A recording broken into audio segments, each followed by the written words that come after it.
ఇరాన్లో జరిగిన చర్చలు విఫలమవడంతో ఇప్పుడు ప్రపంచ శాంతికి మేమున్నామంటూ ముందుకొస్తోంది రష్యా. మధ్యవర్తిత్వానికి మేము సిద్ధంగా ఉన్నామంటూ పుతిన్ ఒక సంచలన ప్రతిపాదన చేశారు. ఇరాన్ అధ్యక్షుడు పెజెష్కియాన్కు పుతిన్ చెప్పినట్లుగా తెలుస్తోంది. మధ్యవర్తిత్వంపై రష్యా అధ్యక్ష కార్యాలయం క్రెమ్లిన్ నుంచి ఒక ప్రకటన వచ్చింది. రష్యా రంగంలోకి దిగితే చర్చలు కొలుక్కొచ్చే అవకాశం ఉందని, రష్యా మధ్యవర్తిత్వాన్ని ట్రంప్ అంగీకరిస్తారా లేదా అనే డౌట్తో చాలామంది ఇప్పుడు చర్చిస్తున్నారు.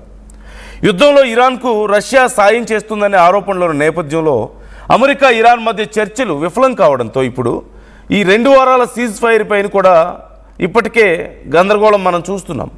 ఇక లేదని చెప్పాలి. ఇలాంటి పరిస్థితుల్లో రష్యా మేమున్నాం, ప్రపంచ శాంతికి మా వంతు ప్రయత్నం మేము చేస్తామంటూ ముందుకు వస్తుంది. ఇలాగే కొనసాగడం మంచిది కాదు అని చెప్తోంది. ఇప్పటికే క్రెమ్లిన్ రష్యా అధ్యక్షుడు పెజెష్కియాన్తో కాంటాక్ట్లోకి వెళ్ళారని,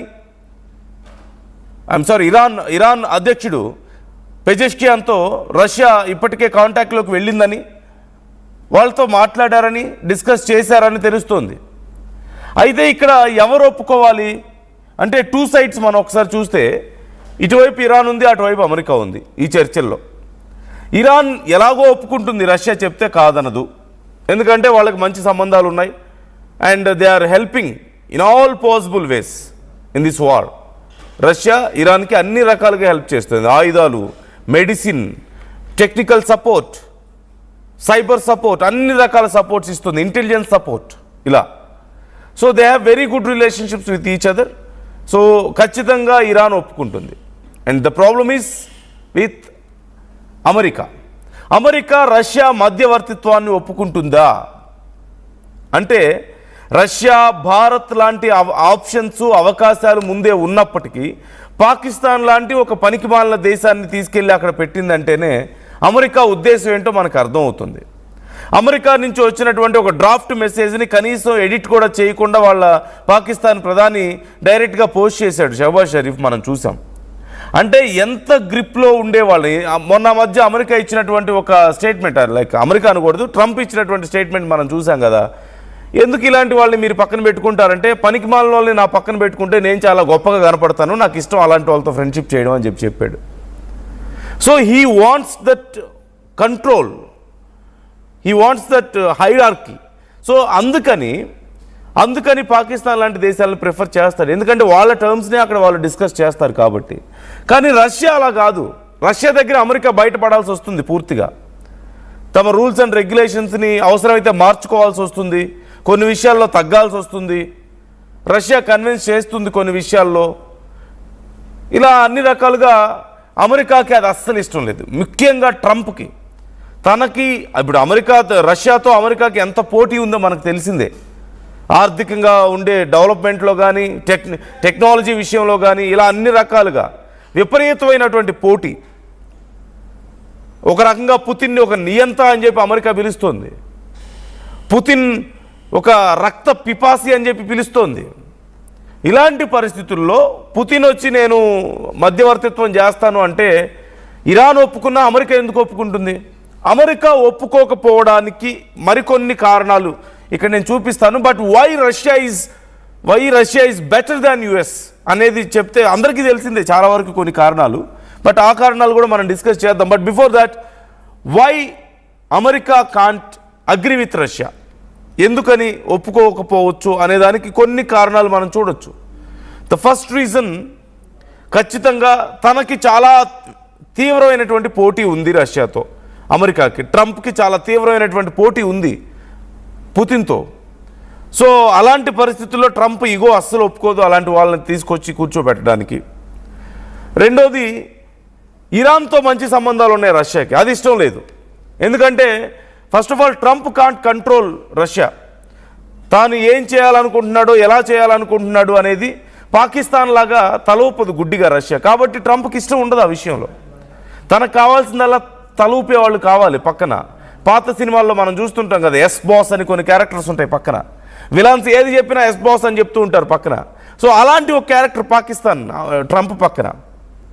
సో అలాంటి క్యారెక్టర్స్ కావాలి ట్రంప్కి. కానీ ఇక్కడ పుతిన్ అలా చెప్పేవాళ్ళు కాదు కదా.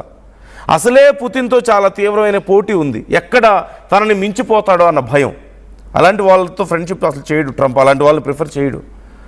మోర్ ఆఫ్ ట్రంప్ చెప్పిన దానికి దేనికి డైరెక్ట్గా బ్లైండ్గా ఓకే చెప్పే టైప్ కాదు రష్యా. వాళ్ళు ఆలోచిస్తారు, they use their own brain. వీటన్నిటికి మించి ఇరాన్కి ఇప్పుడు ఈ యుద్ధంలో హెల్ప్ చేస్తుంది రష్యా అని చెప్పేసి ఇప్పటికే అమెరికా కొన్ని ఎలిగేషన్స్ మనం చూసాం. Of course everybody know that. ఎందుకంటే మొస్తఫా ఖమేనీకి చాలా తీవ్రంగా గాయాలయ్యాయి, ఓ పక్క ట్రీట్మెంట్ జరుగుతుంది, దీని అంతటికీ హెల్ప్ చేస్తుంది రష్యానైనా అప్పుడు కొన్ని వార్తలు మనం చూసాం.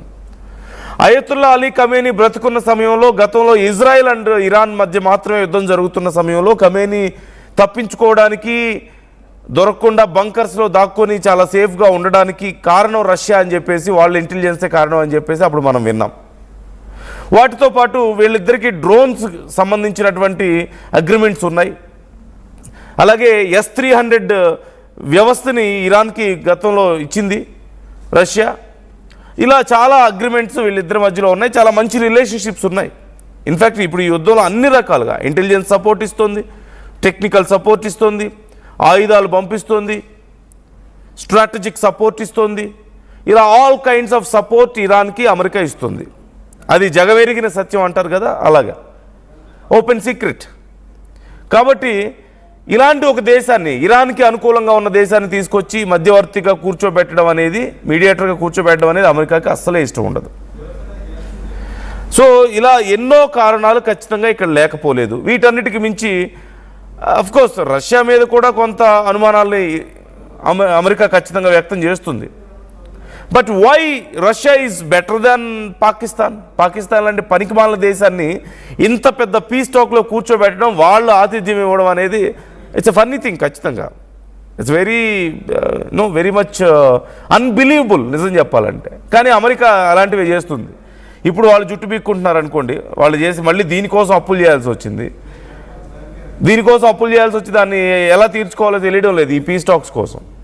సో ఇలాంటి పరిస్థితుల్లో why Russia is better than Pakistan అనేది మనం ఇక్కడ మాట్లాడుకోవాలి. Of course Russia is one of the strongest nation in the world. ప్రపంచంలో శక్తివంతమైన దేశం. They got their reputation. And ఇరాన్తో కూడా మంచి సంబంధాలు ఉన్నాయి కాబట్టి ఇక్కడ ఇరాన్ ఒప్పించడమే పెద్ద సమస్య. In fact it is a very good move. It's a very good advantage for US also in case ఈ రష్యాని కనుక ఇన్వాల్వ్ చేస్తే. అండ్ ఇందాక మనం మాట్లాడుకున్న విషయాల్లో రష్యాని ఒప్పుకోకపోవడానికి మరో కారణం ఏంటి అన్నప్పుడు, ఒకవేళ రష్యా పీస్ టాక్లో కనుక వాళ్ళకి ఈ సక్సెస్ఫుల్ అయితే రష్యాకి క్రెడిట్ వెళ్ళిపోతుంది. అది అస్సలు ఇష్టం లేదు అమెరికాకి.